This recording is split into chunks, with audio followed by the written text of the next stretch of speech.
This one's for all you sci-fi wargamers out there, whether you're playing Star Wars Legion or Warhammer 40k. We're going to show you how to build a fantastic ruin for your gaming table. We're going to start by preparing our XPS foam. We sand it just to make sure we have nice, smooth, and even edges. This is going to help the paint adhere to it and also the glue adhere to it. Thomas is going to mark off a couple sections here. This is going to be a pretty complex piece of terrain, lots of levels. You'll definitely want to stay tuned for this one. Very simply, Thomas is just cropping out these very uniform pieces with his scenery knife and steel ruler. And then he's going to begin to shorten them a bit. Thomas is making a staircase here.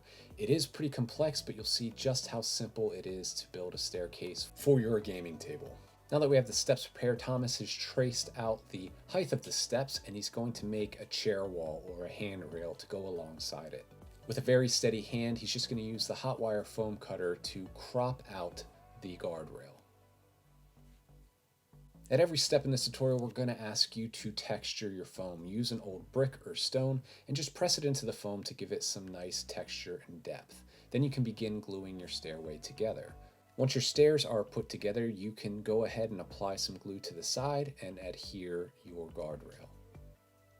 Now that we've assembled the stairs, we're going to cut out the first wall. We're just going to cut out an organic shape using the hot wire foam cutter. And of course, using your old brick, you're going to add that texture. This is an integral part to the process. Going back to the hot wire foam cutter, you can begin cutting off some of the edges, adding some jagged edges to it to really give it a worn and ruined appearance. Taking your stairs, platform, and your wall, go ahead and apply them to a new piece of XPS foam board. This is going to give you a good indication of how big the platform for your terrain piece needs to be. After giving it a primary cut with your scenery knife, go ahead and take your hot wire foam cutter and give it a more organic look. Go ahead and bevel those edges too to really give it a nice ruined appearance. You'll want to match the platform and base of your terrain feature with the rest of it by adding the same texture using that old brick. It seems a bit silly that we keep repeating us, but it is such a simple step and it does give it such a unique and authentic look. Now we're going to adhere the stairs, the platform, and the wall to the base. Very simply, we're just applying some of our basing glue to the bottoms of the foam and fitting them on top of the board where we want it to be. Now that we have those pieces assembled and mounted, we're gonna cut out our second wall. It's helpful to have all of those pieces in place before you cut out and crop the final wall, just to ensure that you cut it to the perfect size. Follow the same steps as we previously showcased by cutting organic shapes and roughing up the edges and adding some nice ruined appearance and giving it that texture with the old brick or stone. And then finally, adhere it to the rest of the terrain piece with your XPS foam sculpting glue. While the rest of the pieces are drying, Thomas is going to cut out some smaller pieces, some smaller walls here. These are going to help to finish off the look of this piece of terrain. They're also great because they're functional. They're going to be added line of sight blockers for your game.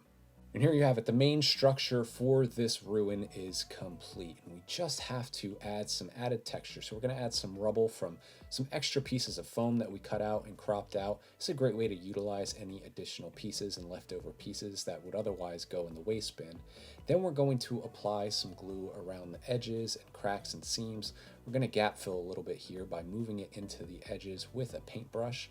And what we're going to do is we're going to apply even more increased and added texture to the piece with our scenery sand. We're just going to apply this all over, and it's okay because you're going to save the excess pieces for future projects, but go ahead and make sure you get good coverage of the scenery sand all over the base of this piece of terrain. Grab your GameMaster Ruins and Cliffs Terrain Primer, head outdoors, give it a good shake, and apply a nice smooth coat of this primer across your piece of terrain. This is a really rich gray. It's a match to Necromancer Cloak from the Army Painter Warpaints range. Go ahead and give it a nice even coat all over the model. Turn the can over when you're done, spray until pigment stops emitting from the nozzle. It's a great way to clean it out. Now it's time to apply your first coat of paint after the primer stage to the model. We're going to apply an overbrush here, using kind of a grayish green here. Thomas is using Filthy Cape. We're just going to apply this all over the pieces of the terrain of this model, but we're leaving some of that ruins and cliffs in the recesses just to add some depth and shadow. Now we're moving on to a lighter gray. This is a bit of dungeon gray, and we're going to apply that to the hardest edges on the model to really pick out some of the detail. And finally, we're going to be using a bit of skeleton bone as our most extreme highlight. We really love how the darker grays and the greenish colors play when you add this bony color as the final highlight. It really gives it a natural stone and concrete appearance. Again, this is just a very light dry brush. We're barely flicking the pigment off of the bristles onto the most extreme edges and details on this piece of terrain. Now we're going to apply a wash, but we're not applying it like we would over a standard model. We're applying it in a stippled and layered fashion over random areas on this piece of terrain. This is going to give it a really realistic, worn and weathered look. You see Thomas was stippling it before, and now he's applying it as almost like grease stains or water stains that have been worked into this stone over time. This is really going to unify all the colors behind and give it a very realistic presence on the table.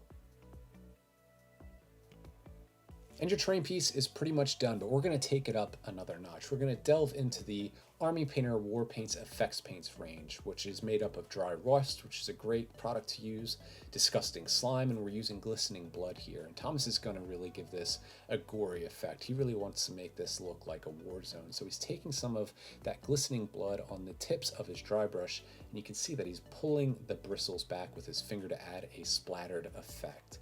He's going to build up that splattered effect in certain areas all across this terrain piece to really give it a gory appearance.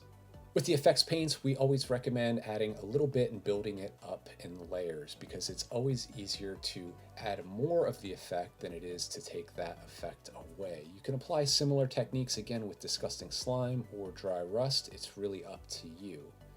And our Battlefield's Tufts are a great way to add the final touches to your piece of terrain and also uniformity across all of the pieces of terrain that you build for your tabletop. We like to add them in a very random fashion across the piece of terrain. Sometimes we like to put them up against the corners to give it a very realistic presence on the tabletop. The Gray Ruined Wall is one of the most ubiquitous pieces of terrain in all of wargaming, and if you follow these steps at home, you should have a full table of high quality terrain built up in no time. Whether it's historical gaming, science fiction, or fantasy, GameMaster has something for you. Check it out at thearmypainter.com.